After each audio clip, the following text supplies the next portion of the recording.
ಬಳ್ಳಾರಿಯಲ್ಲಿ ಈಗಾಗಲೇ ಇಡಿ ಅಧಿಕಾರಿಗಳು ತಲಾಶೆ ನಡೆಸ್ತಾ ಇದ್ದಾರೆ. ಇಡಿ ದಾಳಿ ವಿಚಾರಕ್ಕೆ ಸಂಬಂಧಪಟ್ಟಂತೆ ಗ್ಯಾರಂಟಿ ನ್ಯೂಸ್ಗೆ ಮಾಜಿ ಸಚಿವ ಶ್ರೀರಾಮುಲು ಹೇಳಿಕೆಯನ್ನು ಕೊಟ್ಟಿದ್ದಾರೆ.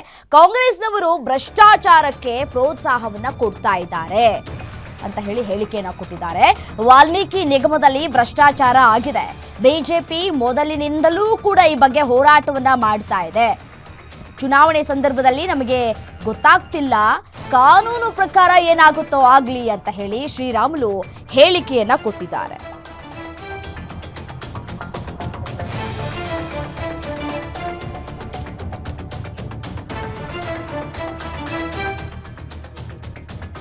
ಇದು ಬಳ್ಳಾರಿಯಲ್ಲಿ ಇಡಿ ದಾಳಿಯಾಗಿದೆ. ಇದ್ರ ಬಗ್ಗೆ ಮಾತನಾಡೋದಕ್ಕೆ ನಮ್ಮ ಜೊತೆ ಇದೀಗ ಮಾಜಿ ಸಚಿವರಾದಂತಹ ಶ್ರೀರಾಮುಲು ಇದ್ದಾರೆ.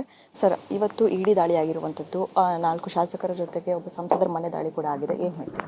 ಮೇಡಮ್, ಭಾರತೀಯ ಜನತಾ ಪಾರ್ಟಿ ಮುಂಚೆಯಿಂದ ಕೂಡ ಹೋರಾಟ ಮಾಡುತ್ತೆ. ಇವತ್ತಿಂದಲ್ಲ, ಅವತ್ತು ಈ ನಿಗಮದಲ್ಲಿ ಭ್ರಷ್ಟಾಚಾರ ಆದಂಥ ಟೈಮಲ್ಲಿ 187 ಕೋಟಿ ರೂಪಾಯಿ ಸರ್ಕಾರದ ಹಣ ಬೇರೆ ಕಡೆ ಡೈವರ್ಟ್ ಮಾಡಿ, ಬೇರೆ ಕಡೆ ಅಂದರೆ ಸೆಕ್ಯೂರಿಟಿ ಏಜೆನ್ಸಿಗೆ, ಗೋಲ್ಡ್ ಶಾಪ್ಗಳಿಗೆ, ಅಬಕಾರಿ ಇಲಾಖೆಗಳಿಗೆ ಎಲ್ಲದಕ್ಕೂ ಕೂಡ ಹಾಕಿದ ನಂತರ ಅಲ್ಲಿಂದ ಬೇರೆ ಕಡೆ ತಂದು ಎಲೆಕ್ಷನ್ಗೆ ಬಳಕೆ ಮಾಡಿರೋಂಥ ಭಾಳ ಸ್ಪಷ್ಟವಾಗಿ ಕಾಣ್ತಾ ಇತ್ತು.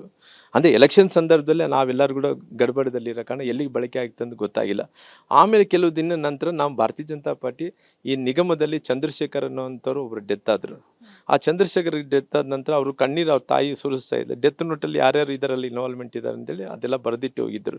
ಆಮೇಲೆ ಡೆತ್ ನೋಟಲ್ಲಿ ಬರೆದಿಟ್ಟಂಥ ಟೈಮಲ್ಲಿ ನಾವು ಭಾರತೀಯ ಜನತಾ ಪಾರ್ಟಿ ಹೋರಾಟ ಕೈಗೆ ಎತ್ಕೊಂಡ ನಂತರ ಕೂಡ ನಾವು ಹೋರಾಟ ಮಾಡೋಂಥ ಟೈಮಲ್ಲಿ ಇದು ಏನು ಭ್ರಷ್ಟಾಚಾರ ಆಗಿದೆನೋ ಆ ಮಂತ್ರಿ ಸ್ಥಾನವನ್ನು ಕಳ್ಕೋಬೇಕು, ಆ ರಾಜೀನಾಮೆ ಕೊಡಬೇಕನ್ನಂತ ಹೋರಾಟ ಮಾಡಿದ್ವಿ.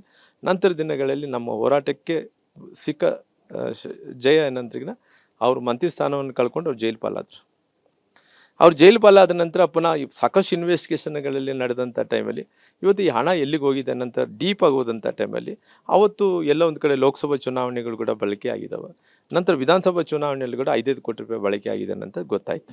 ಅಂದರೆ ಹೆಂಗೆ ಗೊತ್ತಾಯಿತು ಅಂತ ಹೇಳಿದ್ರೆ ಅಲ್ಲಿದ್ದಂಥ ರೈತರ ಅಕೌಂಟ್ಗೆ ಬೇರೆ ಬೇರೆ ಅಕೌಂಟ್ಗೆ ಡ್ರಾ ಮಾಡಿ ಬೇರೆ ಬೇರೆ ಕೊಟ್ಟಿರೋ ಕಾರಣ ನೋಡಿ, ಇಂಥ ಭ್ರಷ್ಟಾಚಾರದ ಅಮೌಂಟ್ ಏನಿದೆ ಯಾರ ಬಾಯಲ್ಲೇ ನಿಲ್ಲಲ್ಲ.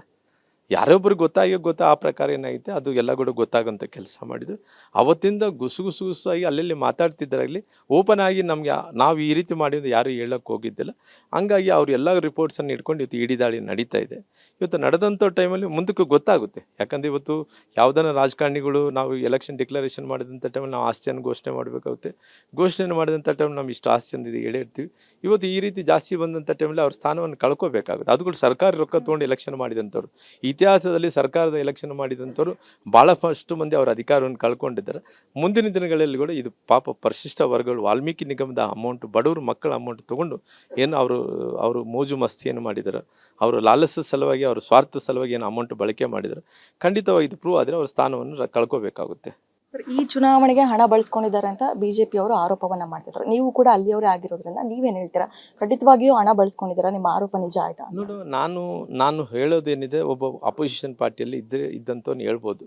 ಆದರೆ ಅವ್ರು ಸ್ವತಃ ಇನ್ವೆಸ್ಟಿಗೇಷನ್ದಲ್ಲಿ ಅಂದರೆ ಇವತ್ತು ನಾಗೇಂದ್ರ ಅವರು ಅವ್ರ ಸ್ಥಾನವನ್ನು ಕಳ್ಕೊಂಡ ನಂತರ ಅವ್ರ ಸ್ಟೇಟ್ಮೆಂಟಲ್ಲಿ ಕೆಲವು ಕಡೆ ನಾನು ಮಾಡಿದ್ದಂಥ ಅಂದರೆ ಮುಖ್ಯಮಂತ್ರಿ ಒಪ್ಕೊಂಡಿದ್ದಾರೆ, ಸದನದಲ್ಲಿ ಒಪ್ಕೊಂಡ ನಂತರ ಇಲ್ಲಿ ತನಕ ಆಗಿದೆ 80 ಕೋಟಿನೋ 60 ಕೋಟಿನೋ ಅವ್ರ ಅಕೌಂಟ್ಗೆ ಆಗಿದ್ದಾರೆ. ಇನ್ನು ಬಾಕಿ ಅಮೌಂಟ್ ಇವತ್ತು ಕೂಡ ಹಾಕಲಿಲ್ಲ, ಯಾರು ಹಾಕ್ಬೇಕನ್ನಂತಿಲ್ಲ. ಮೊನ್ನೆ ಬಳ್ಳಾರಿ ಬಂದಂಥ ಟೈಮ್ ಮತ್ತೆ ನಾಗೇಂದ್ರ ಅವರಿಗೆ ಸಚಿವ ಸ್ಥಾನ ಕೂಡ ಆ ಬಾಕಿ ಅಮೌಂಟ್ ಯಾರ್ಯಾರು ತೊಗೊಂಡವ್ರು ಕಟ್ಟಬೇಕನ್ನೋ ಎಲ್ಲರೂ ಕಲೆಕ್ಷನ್ ಮಾಡ್ಕೊತಾ ಇದ್ದಾರೆ. ಯಾರ್ಯಾರು ಕಲೆಕ್ಷನ್ MP ಸಾಹೇಬ್ರು 21 ಕೋಟಿ ಕೊಡಬೇಕು, ಮತ್ತು MLAಗಳೆಲ್ಲ 5 ಕೋಟಿ 6 ಕೋಟಿ ರೂಪಾಯಿ ಕೊಡಬೇಕಂದ್ರೆ ಕಲೆಕ್ಷನ್ ಮಾಡೋಕೆ ಹಚ್ಚಾರ. ಆ ಕಲೆಕ್ಷನ್ ಮಾಡಿದ ಹಚ್ಚಂಥ ಟೈಮಲ್ಲಿ ಅವರಲ್ಲಿ ತೊಂದರೆಗಳಂತ ಆಗ್ತಾ ಇದ್ದಾವೆ. ಹಂಗಾಗಿ ಇವತ್ತೆಲ್ಲ ಕೂಡ ಇಡಿಗಳು ದಾಳಿ ನಡೆಯುವಂಥ ಟೈಮಲ್ಲಿ ಏನಾಗುತ್ತೆ ನೋಡೋಣ. ನೋಡಿದ ನಂತರ ಯಾರು ತಪ್ಪಿದಸರು ಗೊತ್ತಾಗುತ್ತೆ. ಇನ್ನು ನಿಮ್ಮ ಸಮುದಾಯದ ಹಣವನ್ನೇ ಬಳಸ್ಕೊಂಡು ನಿಮ್ಮನ್ನ ಸೋಲಿಸುವಂಥ ಕೆಲಸವನ್ನು ಕಾಂಗ್ರೆಸ್ನವ್ರು ಮಾಡಿದ್ರು. ಸೊ ಹೀಗಾಗಿ ಮುಂದಿನ ದಿನಗಳಲ್ಲಿ ಏನಾದರೂ ಆರೋಪ ನಿಜ ಆಗಿ ಏನಾದರೂ ಚುನಾವಣೆ ಆಗುವಂಥ ಸಂದರ್ಭ ಬಂದರೆ ನಿಮ್ಮ ನಿಲುವೇನು ಅಂತ? ನನ್ನ ನಿಲುವು ಇಷ್ಟೇ, ಯಾವತ್ತೂ ಕೂಡ ಕಾನೂನಿಗೆ ಬದ್ಧವಾದಂಥವ್ರು, ಕಾನೂನು ಪ್ರಕಾರ ಏನಾಗುತ್ತೆ ಅದಾಗಲಿ. ನಾನು ಯಾವತ್ತೂ ಕೂಡ ರಾಜಕಾರಣದಲ್ಲಿ ಸೋತಿದ್ವಿ. ಯಾಕಂದರೆ ಈಗಿರಂಥ ಪರಿಸ್ಥಿತಿಯಲ್ಲಿ ನಾವು ಸೋತಿರೋ ಕಾರಣ ಇವತ್ತೇ ನನಗೆ ಅಧಿಕಾರ ಸಿಗಬೇಕನ್ನೋದು ಏನಿಲ್ಲ ರೀ. ಯಾವತ್ತೂ ಕೂಡ ಸತ್ಯಕ್ಕಂತೂ ಜಯ ಆಗೇ ಆಗುತ್ತೆ. ನಾವೆಲ್ಲ ಕೂಡ ಹೋರಾಟದಿಂದ ಬಂದಂಥವ್ರು. ಭಗವಂತ ಅವಕಾಶ ಇವತ್ತು ಇಲ್ಲಿರದಂಥ ಹೋಗ್ಬೋದು, ಮುಂದಕ್ಕೆ ಸಿಗುತ್ತೆ ಅನ್ನೋಂಥ ವಿಶ್ವಾಸದೊಂದಿಗೆ ನಾವು ಹೋರಾಟ ಅಂತ ಭಾರತೀಯ ಜನತಾ ಪಾರ್ಟಿಯಲ್ಲಿ ಅನೇಕ ಹೋರಾಟಗಳನ್ನು ಮಾಡ್ಕೊಂಡ್ಬರ್ತೀವಿ. ಸರಿ, ನಾಗೇಂದ್ರ ಅವರು ಸಚಿವ ಸ್ಥಾನಕ್ಕೆ ರಾಜೀನಾಮೆ ಕೊಟ್ಟು ಜೈಲಿಗೆ ಹೋಗಿ ಬಂದರೂ ಕೂಡ CM ಸಿದ್ದರಾಮಯ್ಯನವರು ಅವರ ಮೇಲೆ ಒಲವನ್ನು ತೋರಿಸ್ತಾ ಇರುವಂಥದ್ದು, ಮತ್ತೆ ಸಚಿವ ಸ್ಥಾನ ಕೊಡ್ತೀನಿ ಅನ್ನೋ ಹೇಳಿ ಅವ್ರಿಗೆ ನೋಡ್ರಿ, ಎಲ್ಲ ಒಂದು ಕಡೆ ಒಂದು ರೀತಿ ಸರ್ವಾಧಿಕಾರಿ ಧೋರಣೆ. ನಾವೇನು ಮಾಡೋಕ್ಕಾಗಲ್ಲ ನೋಡ್ರಿ. ನಾವೇನಂತ ಹೇಳ್ತೀವಿ, ಇವತ್ತಿದ್ದಂಥ ಪರಿಸ್ಥಿತಿಯಲ್ಲಿ ಆ ಸಮುದಾಯಕ್ಕೆ ನ್ಯಾಯವನ್ನು ಕೊಡಿಸಿ, ಆ ಸಮುದಾಯದ ಮೂಲಕ ಇವತ್ತು SC ST ಜನಾಂಗದ ಮೂಲಕ ತಾವು ಅಧಿಕಾರಕ್ಕೆ ಬಂದಿರ್ತೀರಿ. ಬಂದಂಥ ಆ ಸಮುದಾಯನ ರಕ್ಷಣೆ ಮಾಡೋಂಥ ಕೆಲಸ ಮಾಡಿ. ನೀವೇ ಈ ರೀತಿ ಭ್ರಷ್ಟಾಚಾರಕ್ಕೆ ಪ್ರೋತ್ಸಾಹನ ಕೊಡ್ತೀರಂದ್ರೆ ಇವತ್ತು ಮುಂದಿನ ದಿನಗಳಲ್ಲಿ ಜನ ನಿಮ್ಗೆ ಉತ್ತರ ಕೊಡೋಂಥ ಕೆಲಸ ಆಗುತ್ತೆ. ಸರ್, ಇನ್ನು ನಿಮ್ಮ ಆತ್ಮೀಯ ಸ್ನೇಹಿತರಾದಂತಹ ಜನಾರ್ದನ್ ರೆಡ್ಡಿ ಅವರಿಗೆ ಇವಾಗ ಬಿಗ್ ರಿಲೀಫ್ ಆಗಿರುವಂಥದ್ದು, ಇದ್ರ ಬಗ್ಗೆ ಅಲ್ಲ, ನನಗೆ ಗೊತ್ತಿರೋಂಥ ಪ್ರಕಾರ ಅವ್ರಿಗೆ ಬೇಲ್ ಆಗಿದೆ. ಅವತ್ತಿದ್ದಂಥ ಪರಿಸ್ಥಿತಿಯಲ್ಲಿ ಅವ್ರಿಗೆ 7 ವರ್ಷಗಳ ಕಾಲ ಸಜಾ ಆಗಿತ್ತು. ಅದನ್ನು ಸ್ಟೇ ಮಾಡಿದ್ದಾರೆ, ಅವ್ರಿಗೆ ಬೇಲ್ ಸಿಕ್ಕಿದೆ. ಕಾನೂನು ಪ್ರಕಾರ ಏನಾಗಬೇಕಾದ ಅದಾಗುತ್ತೆ. ಇವತ್ತು ಬೇಲ್ ಆಗಿರೋ ಕಾರಣ ಅವ್ರು ಹೊರಗಡೆ ಬಂದೇ ಬರ್ತಾರೆ. ಇದಿಷ್ಟು ಮಾಜಿ ಸಚಿವ ಶ್ರೀರಾಮುಲು ಅವರ ಮಾತು. ಕ್ಯಾಮ್ರಾ ಪರ್ಸನ್ ರೂಪೇಶ್ ಜೊತೆ ಕವನ ಶಿವಣ್ಣ, ಗ್ಯಾರಂಟಿ ನ್ಯೂಸ್, ಬೆಂಗಳೂರು.